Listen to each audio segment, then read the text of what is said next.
The Language of Film by Robert Eggert Hunt, John Marland, and Steve Rawle. Chapter 1. Semiotics. Basically, filmmaking is telling a story in pictures. This sounds pretty straightforward. Simply let the camera roll, record the actors speaking their lines, and your film will be in the can in no time. Capture enough footage and you can always pull it into the desired shape later on. Right? Wrong. Holiday makers can afford to do this. Proper filmmakers can't. Leaving the story to play itself out in front of a camera is wasteful of both time and money, and will almost always result in something as awkward, slow, dark, and stagey as the average wedding video. The camera is not responsible for the pictures on the screen. You are. Real movie making begins with carefully choosing the precise images you need for the particular story you want to tell. This selection process is done in the best equipped editing room in the world, your imagination. This leads inevitably to the study of semiotics. This is essentially the study of signs. It is the analysis of communication and can be applied to any form of communication. Film has its own language, and therefore there is a branch of semiotics which concerns itself with film. Filmmakers have the biggest canvas and the fullest paint box imaginable. With it, they can fashion images that speak to virtually anyone who sees them. Visual culture. One look at the still from Greece on page 12 and we feel we understand exactly what is going on. This is because everything has been arranged to ensure we do. The shot is framed to emphasize the way Johnny Travolta, is making advances towards Sandy, Olivia Newton-John, invading her space. It is obviously his car, and a red one at that. The white t-shirt and black leather jacket, regulation wear of a young rock and roller, conform to the stereotype of disaffected youth created by actors such as Marlon Brando. His thick, glossy, jet black coif and sideburns are the signatures of his manhood, dangerous and wild. This is who he is, or rather who we are meant to think he is. Sandy is also instantly recognizable. Her cardigan, high-button blouse, and lace collar put her at the opposite end of conformity and respectability. The costume makes her a good girl, in contrast to his bad boy. Her hairstyle is as virginal as his isn't. The film goes on to have fun with these notions. Danny isn't really so bad, but has to keep up the pretense in front of his friends. The all-singing, all-dancing finale has them swap personas, sacrificing their reputation to prove their true feelings for each other. So Danny turns up at the school's out celebrations dressed like a college kid, while Sandy is transformed into a leather-clad vamp, complete with cascading curls, red lipstick, and chewing gum. She even stubs out a cigarette in dangerously high heels. For the transformation to work, the images must be clear and precise, and we must be able to read them. In fact, we seem to pick up these signals quite effortlessly. This is because we belong to a visual culture adept at the transmission and reception of visual information. Filmmakers, in particular, need to be experts in this process. Precision. Film images are never vague. They are stubbornly concrete. You may casually envisage a scene in terms of a man, a car, and a landscape. However, the camera will slavishly record this man in this car on this landscape. in all their specificity. The image will immediately convey a huge number of impressions, such as period and location, and suggest a host of ideas, such as romantic journeys, the open road, or the vastness of nature. Are these the thoughts you want the audience to have?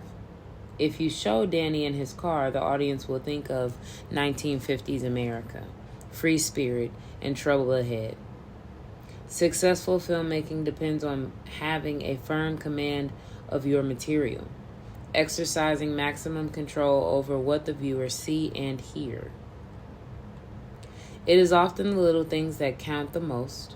For example, in a wedding scene, it might be the gleam in the bride's eyes, or the rather proud way she holds her head, the way the groom fiddles with his tie or fires a glance at another woman in the congregation, the stilted walk of the bride's father, and the tear on the mother's cheek, the fidgeting children at the back, and the panicky expression on the best man's face as he checks his pockets for the ring.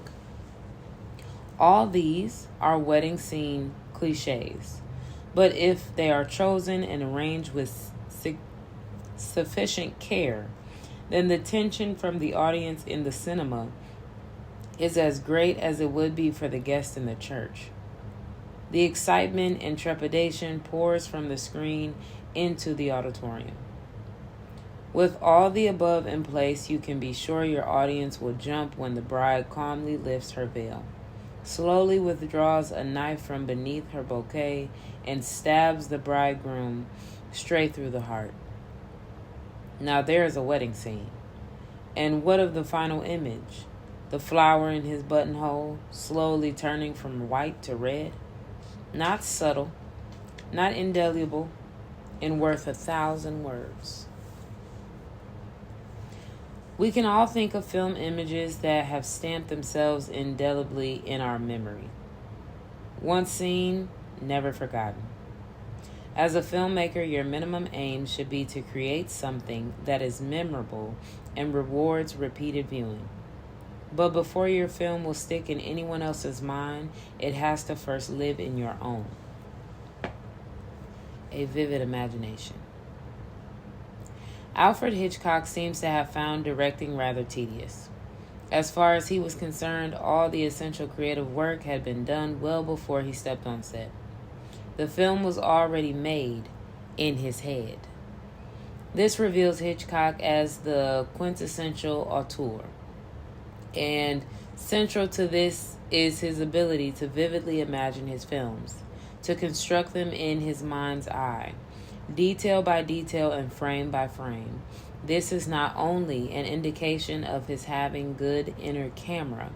Not only did he see the images in advance, he also knew how his audience would interpret them. He was a master manipulator who combined great craftsmanship with a shrewd understanding of what made his audience tick.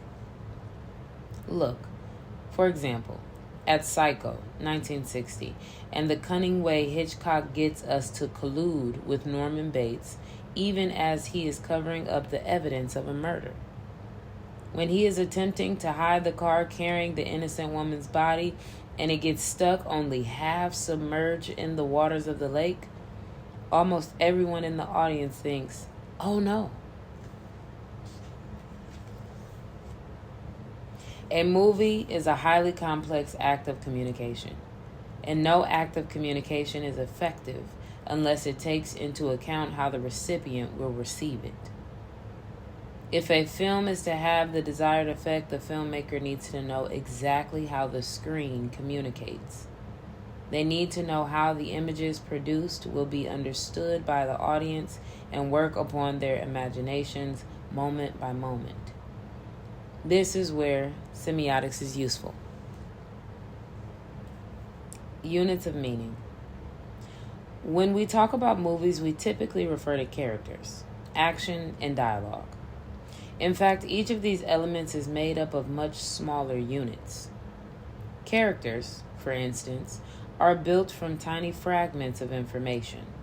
such as physical features, bodily gestures, and spoken words, each selected and juxtaposed to create an illusion of a real-life, three-dimensional human being. Film theorists refer to a detail of this sort as a sign. Film semiotics, the study of cinematic signs, breaks film down into its constituent parts to identify the atomic building blocks from which the complexity of narrative is constructed. Signs are the most fundamental units of meaning, the atoms from which films are formed. A sign is anything we can see or hear or feel that refers to something we can't, usually something absent or abstract. For example, the sign we commonly see by the roadside illustrating a man digging is there to warn us of roadworks or potential hazards not yet visible. In the specific context of cinema, a sign is anything, large or small, which we find ourselves responding to. Put another way, something becomes a sign when we single it out for special attention. For instance, we may take no real notice of anything outside the car as we watch the family having a violent argument. But once we hear the sound of a pneumatic drill and spot the workmen with their shovels, these become danger signs. Visual abbreviation. Imagine a Western.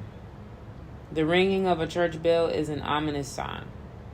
A crowd gathered around a body lying in the middle of Main Street is a sign that there has been a gunfight. The badge on his shirt indicates that he was the sheriff. It's a sign of his status. The sight of another man removing it and pinning it on himself is yet another sign, either that the sheriff's deputy is taking over the job or that a gunman is taking over control of the town. Anything the eye or ear picks up on, whatever we single out for attention and draw a specific meaning from, is functioning as a sign. It stands for something that contributes to our overall understanding. The sheriff's gray beard may be a sign that he was too old for the job. The gun still in his holster is a sign he was hopelessly outclassed, taken by surprise, or shot in the back. Amid this field of implicit signs is a single explicit one. A crumpled poster carrying the gunman's picture and the word "wanted." A sign is not always so clear-cut. A scar on the deputy's face might indicate that he too is a victim of violence. On the gunman, it would signal that he habitually deals in violence. He is a villain. Context determines that the exact meaning we derive from a sign in this context is made up of other signs. A smile on the gunman's lips would tell us how to read the scar on his cheek. Film is the art of visual abbreviation. Filmmakers use smiles, scars, badges, and beards to tell the audience more than they can be explicitly shown or told. The audience sees meaning in them because it is a movie, and they have been deliberately placed there for a reason. A movie is a matrix of interrelated signs erected by the filmmaker to guide the audience on their journey.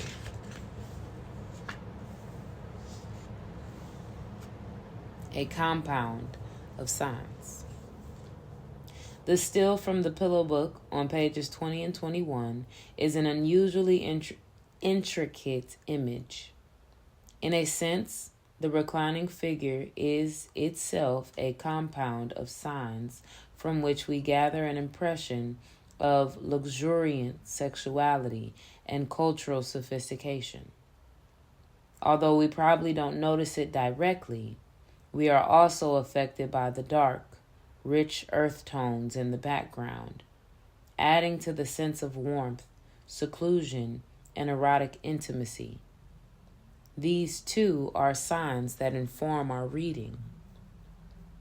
Most striking, because unnatural, is the fact that the woman's nakedness is clothed in light, words, more signs, projected onto her skin. The fact that she is also in the act of writing creates a dialogue between the two things that gives the image a complex meaning alluded to in the phrases used to promote the film. The word is made flesh, and treat me like the page of a book. It is disturbing whenever a person is depersonalized, treated like a thing, in this case a canvas or a screen. As an audience, it makes us self-conscious of the fact that she is an object for us. It is the interaction of signs, the juxtaposition of nature and artifice, which prompts this sort of interpretation. In a sense, the image represents the rather abstract thoughts of Greenaway is aiming to stimulate in us. This level of intellectual suggestion is difficult to achieve in film and rare. The most important point here, however, is that just looking at the image and responding to it, we are already doing semiotics, constructing meaning through interactions with signs. The flow of signs. Technically speaking, a motion picture is in fact a sequence of individual pictures, but it is experienced quite differently, as a steady stream of sensations. A movie is a vast outpouring of signs. The filmmaker's task is to control and channel this flow of information in order to create the desired illusion and shape the audience's experience of it. It is a game of consequences. If I show them this, they will think or feel that. The way in which you craft and organize your film's signs will determine the reality and meaning an audience will attribute to them. Changing any one aspect of Peter Greenaway's reclining woman will alter the way the audience perceives her at that moment. If she turns the page, they become aware of her as a writer. If she closes her eyes, they see her as someone resting or dreaming.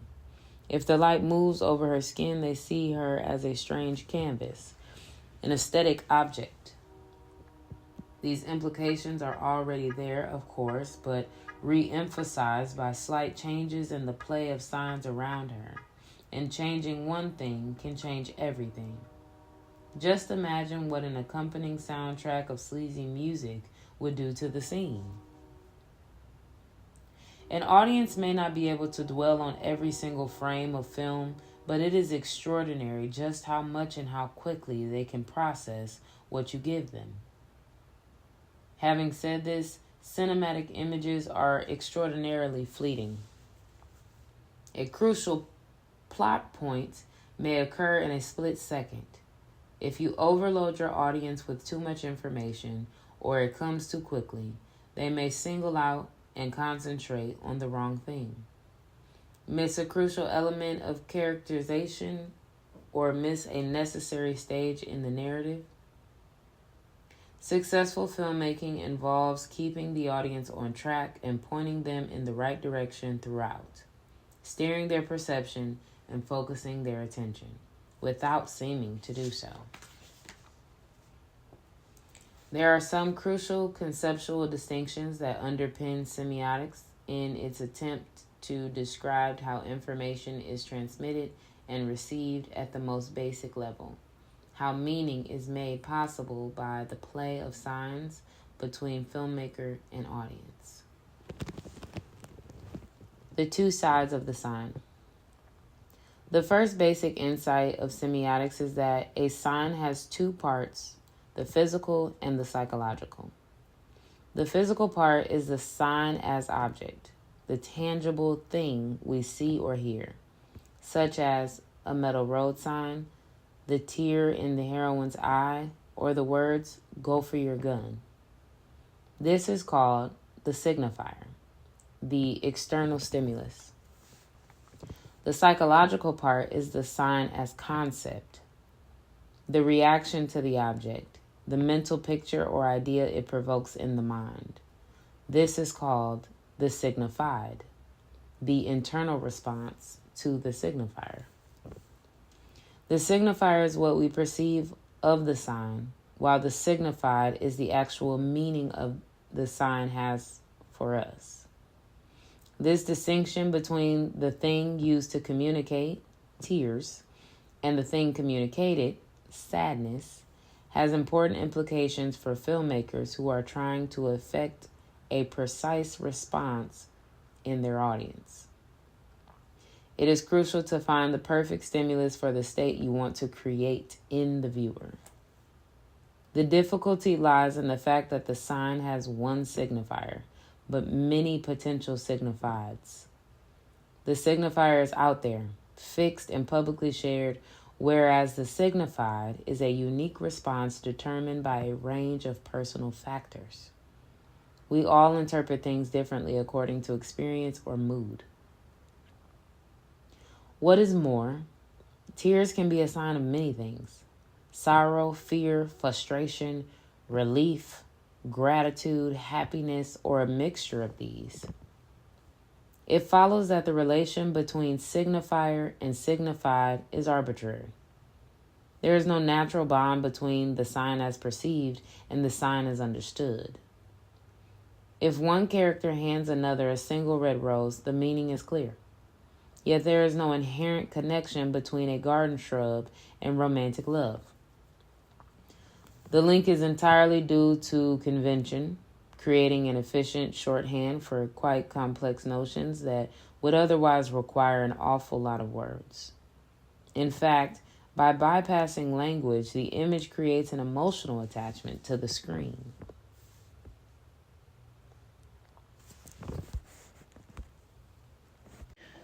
Metaphor and metonymy.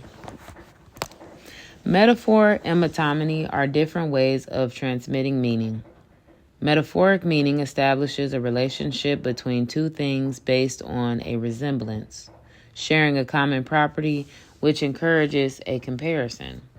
As quick as a shot, as light as a feather. My love is like a red, red rose. Metaphors point to a connection and invite us to elaborate upon it, often imagining something immaterial as if it could be seen or felt. Metonymic meaning establishes a relationship based on association. Instead of asserting a resemblance, a metonymy substitutes one thing with another. The bottle for a drink. Hands for workers. The press for journalists. The crown for the monarchy. The Oval Office for the U.S. president. As a figure of speech, a metonymy replaces numerous changeable things with one single vivid and fixed image. For example, the pen is mightier than the sword, meaning words are more effective tools for change than physical violence. The significance of this for filmmakers is that visual texts, unlike literary ones, are characteristically metonymic. In other words, what is seen replaces or substitutes what cannot be seen.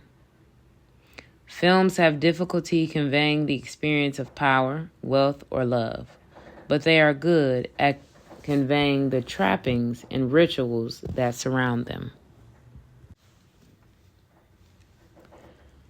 This relationship, of part to whole is also very important for film. The technical term for this is synecdoche. Our sheriff is his badge. Our gunslinger is his gun. Our heroine is a rose, beautiful but easily crushed. Julia Roberts' character is that smile. Clint Eastwood's spaghetti Western anti-hero is that cigar, smoldering, hard-bitten, and enduring. A flag is a metonymy, standing for a country or a cause. When D.W. Griffith, The Birth of a Nation, 1915, shows a Southern Confederate soldier during the American Civil War ramming a Confederate flag into an enemy cannon, the flag is the Confederacy. A brave, romantic, but ultimately futile attempt to resist the mechanized might of the Union Army.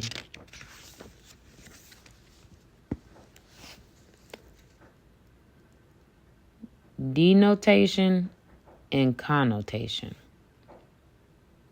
A further important distinction exists between two dimensions of meaning, two levels of signification.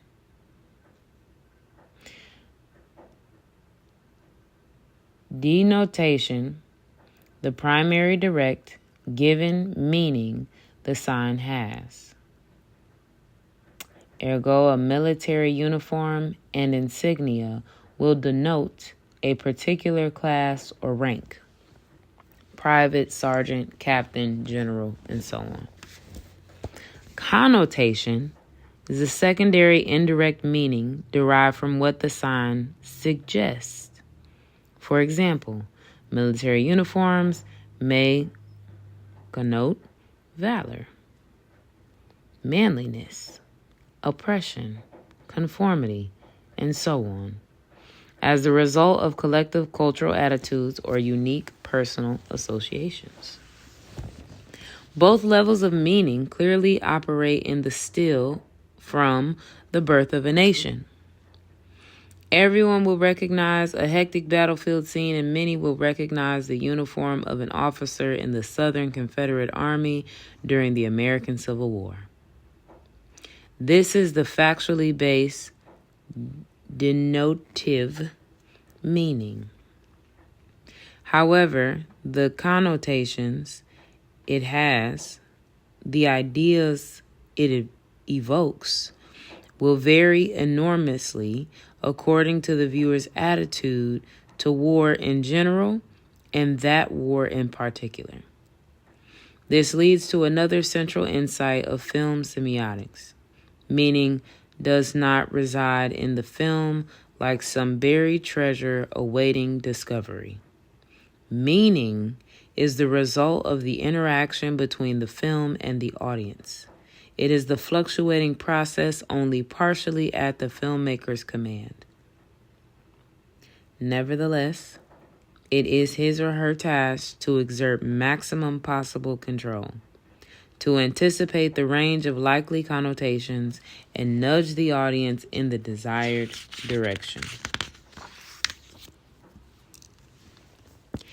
In his attempt to discover the essential underlying structure beneath any and all narratives, the French literary theorist Ronald Barthes identified 5 separate signifying systems or frameworks through which texts communicate.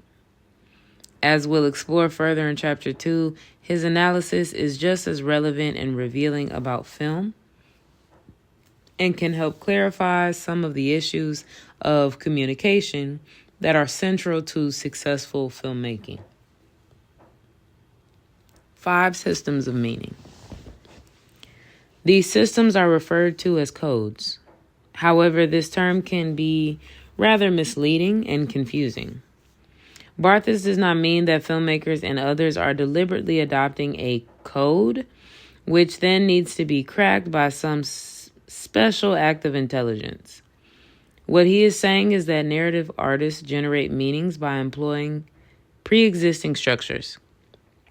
The filmmaker does not elect to use these systems. He or she just decides how to deploy them in a particular situation. They are structures that inevitably come into play the instant anyone starts to organize signs into narrative coherence. Taken together, they are to narrative what grammar is to language. They have to be in place for anything to make sense. Audiences use these conventional systems to construct meaning from text. None of us need formal training to either encode or decode narrative information in this way, any more than we learned our native language, by being told a set of rules or procedures. In both cases, we subconsciously learn as we are immersed in a language world full of signs and stories. It may be helpful to reimagine these codes as 5 different types of grid, mesh, or net, in which the signs that make up the text are captured, sifted, and meaningfully related one to another. Each net catches different kinds of material, and taken together, they constitute a kind of network through which signs are filtered and our perception organized. Barthes's 5 codes or systems of meaning are as follows. 1. The Enigma Code. This is the principal structuring device that sparks the audience's interest and drives a movie forward. All films deliberately set puzzles, pose problems, hint at secrets to be divulged, mysteries to be unraveled, and hopes fulfilled. This is what ignites curiosity, holds attention, and creates suspense and surprise. By withholding and strategically delaying the release of narrative information, filmmakers control the audience. The audience's experience of a movie can be expressed in terms of almost endless string of questions it prompts us to ask, some implicit, some explicit. Barthes identifies 10 types of questions from the initial posing of general questions. What is this going to be about? What's going to happen next? To the final disclosure at the end, who did it? Will he get the girl? He also identified no less than 8 different ways to keep the riddle from being solved, including giving partial and multiple answers. In Psycho, 1960, Alfred Hitchcock, the great master of enigma, uses them all. 2. The connotative code. This refers to the signs that imbue characters and settings with meaning. For instance, the innumerable sensory signs, speech, clothing, movement, or gestures, from which we draw inferences about the characters. These inferences can be complex and subtle, but they all derive from bits of information mentally composed into the illusion of real people having real experiences in a real world. In watching a movie, we note certain connotations of word or image, which we then organize into themes. For example, as can be seen on page 31, in Falling Down, Michael Douglas's crew cut necktie and briefcase constellate into a theme. Call it responsibility or traditional values, which places him in a certain relationship with the decayed environment around him. 3. The action or pro-erratic code. This refers to signs belonging to the pattern of actions, large or small, that make up the narrative. The most interesting examples tend to show the audience one thing in order to reveal something else. As we've already seen, inner events must be signaled by outer ones if the story is to have human depth. For example, when a cowboy tightens his gun belt, he isn't adjusting his clothing.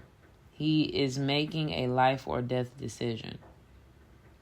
When the hero or heroine kisses at the end, it is more than a kiss. These actions do not mean what they mean by virtue of our experience of reality, but our exposure to other films. 4. The symbolic code. This relates to the way an audience's reception of text is determined by organizing all experience into a pattern of antitheses. These antitheses might include good, bad, hero, villain, true, false, or life and death. The list is endless, but it is only through this patterning of contrast that the audience can read the text conceptually, know what it means over and above what merely happens. Language itself is structured around these binary oppositions, and our entire cultural map of beliefs and values is derived from them. Right, wrong, rich, poor, master, slave. Not that the pairings are ever strictly equal. In any given context, one of the pair of terms is favored or privileged over the other, reflecting a hierarchy of value. For example, insofar as we sympathize with the central character in Falling Down, the traditional values he represents are supported and endorsed. 5. The cultural or referential code. This encompasses the text references to things already known and codified by a particular culture. This includes the body of shared assumptions relating to society, such as psychology, morality, and politics, without which the world of the text would be unfathomable. Without a common currency of ideas about the law, marriage, and social responsibility, we wouldn't understand what Falling Down was all about. We don't have to personally agree with these ideas, but they operate as a given frame of reference for the struggles the film enacts.